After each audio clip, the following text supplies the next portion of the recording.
Bom dia, pessoal! Chegamos ao capítulo 3 do livro do Bjarke Rink, Desvendando o Enigma do Centauro. Vamos ver se a gente consegue desvendar aí alguma coisa. Olha, nos capítulos anteriores, o Bjarke desenvolve a ideia Ele faz um resumo da evolução da espécie humana. E aqui nesse capítulo, ele vai fazer um resumo da evolução da espécie equina, um resumo da evolução dos cavalos. E aí ele vai usar aqui um número que é 58 milhões de anos atrás até hoje. Ou seja, dos iracotérios a 58 milhões até hoje. Eu já vi dados relacionados a 55, 50 milhões de anos. Aqui ele usa 58 milhões de anos. Já dá para nós sentarmos, fazer uma meditação e tentar entender o que significa 58 milhões de anos. Eu sei que os cavalos são mamíferos que possuem o maior registro fóssil entre todos os mamíferos. Parece que é um dos mais antigos. O do homem registra 7 milhões, dos felinos 25, dos cavalos 55, 58 milhões de anos. É muita coisa. Mas, vamos lá. No primeiro parágrafo do capítulo Ecos Cabalos, a máquina de correr. Aqui ele já dá uma introdução que é o seguinte: cavalos são máquinas de correr. Isso porque se um predador cometer um erro e a sua presa escapar, ou seja, um tigre está caçando e o tigre comete um erro, ele viverá para atacar no dia seguinte. Mas se um cavalo, ao ser atacado por um predador, cometer algum erro, este poderá ser o último. Ele já introduz aqui o processo de seleção natural. A natureza foi dura com os cavalos nesse aspecto. Cavalos que erraram tiveram menor chance de sobrevivência. Então, cavalos na natureza durante a fuga não têm essa oportunidade. E esse aspecto da evolução, a etologia vai estudar muito relacionado ao comportamento dos cavalos. Por que os cavalos pensam como pensam? Porque a evolução da espécie levou eles a essa condição. Não só os cavalos, né, gente? Todos nós. O estudo da evolução da espécie, na biologia da espécie, na etologia, é uma das coisas mais maravilhosas. Eu gosto demais. Inclusive, o livro A Origem das Espécies, de Darwin, é meu livro de cabeceira. Super indico, é uma literatura tranquila, parece que é uma bíblia. Não é uma bíblia, tá bom? Ali é um livraço, indico super. Bem, outra coisa que ele vai falar aqui relacionada à evolução da espécie, que o cavalo sai do sistema tridáctilo para o sistema monodáctilo, ou seja, do sistema de 3 dedos para o sistema de 1 dedo só, se apoiando para fugir.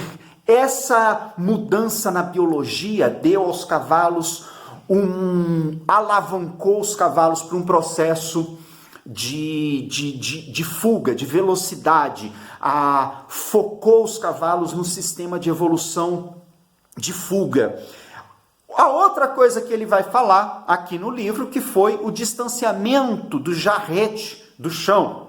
Ou seja, também por esse motivo. Inclusive, ele usa uma frase que é: ficar nas pontas dos pés é difícil para o homem, mas é posição natural para o cavalo, comenta Harold Barclay. Outra coisa, gente, Bjarke utiliza várias fontes da biologia, dos estudos da academia, para dar base ao seu livro. Isso é muito legal, isso é muito importante, tá bom? Outra coisa que ele fala aqui relacionada à evolução da espécie equina, que é o seu processo digestivo, a maneira com que eles se alimentam. Eles se alimentam de maneira... eles comem pouco várias vezes, ou seja, eles precisam de muitas horas para se alimentar pastando. Um cavalo, ele diz aqui, não se empanturra, porque ele não pode criar peso, aquele bolo alimentar, porque ele precisa estar preparado para fugir. Nós temos muita consciência disso, da nossa preocupação com a cólica, né? E aqui ele já entra nesse assunto relacionado à evolução da espécie. A outra coisa, ou seja, Bjark cita, o cavalo é uma máquina de movimento de propulsão e o seu sistema alimentar e digestivo foi concebido para que ele possa comer e se deslocar incessantemente. O cavalo, em sua vida natural, nunca se empanturra. São ideias muito boas para nós. Não são ideias, né? São observações da biologia da espécie. A outra coisa relacionada à biologia da espécie nos cavalos, nós podemos citar o seu campo de visão foi um processo de evolução da espécie, a sua crina, o seu rabo, o seu tamanho, aqui ele já citou o sistema monodáctilo. Ele cita aqui também que cavalos que não respiram pela boca para poder comer e fugir, ou seja, o foco deles é a fuga. Tanto que no comportamento dos cavalos, nós podemos citar que os cavalos são dispersos. Por quê? Porque no processo de evolução desses 58 milhões de anos, os mais dispersos tiveram maior chances de sobrevivência e transmitir essas características para os seus descendentes. Gente, que capítulo massa! Agora, ele fez 2 capítulos anteriores falando sobre a evolução da espécie humana, aqui ele faz sobre o processo da evolução dos cavalos, e ele termina esse capítulo de uma maneira genial, maravilhosa, que é o seguinte: ele vai dizer que o encontro do Homo sapiens com o Homo cabalus, esse encontro gera uma terceira espécie que, segundo ele, tem condições de tornar-se o senhor absoluto da Terra. Bjark dá uma exagerada, mas eu entendo que ele está colocando foco na importância do encontro dessas duas espécies. Porque não fosse o encontro do Homo sapiens com o Homo cabalus, eu não estaria aqui falando com vocês com essa tecnologia que é o celular.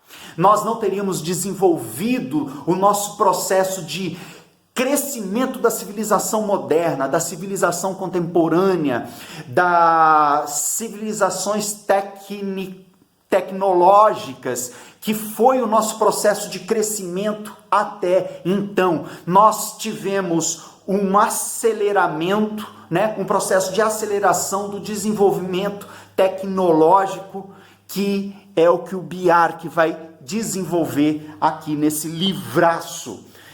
Ele diz o seguinte: o impossível às vezes acontece. Não perca o próximo capítulo. Vamos ver como será o capítulo 4 aqui desse livro. Estou esperando ansiosamente. Um forte abraço para você, nosso tempo está acabando. Beijo nas crianças, até o capítulo 4. Tchau.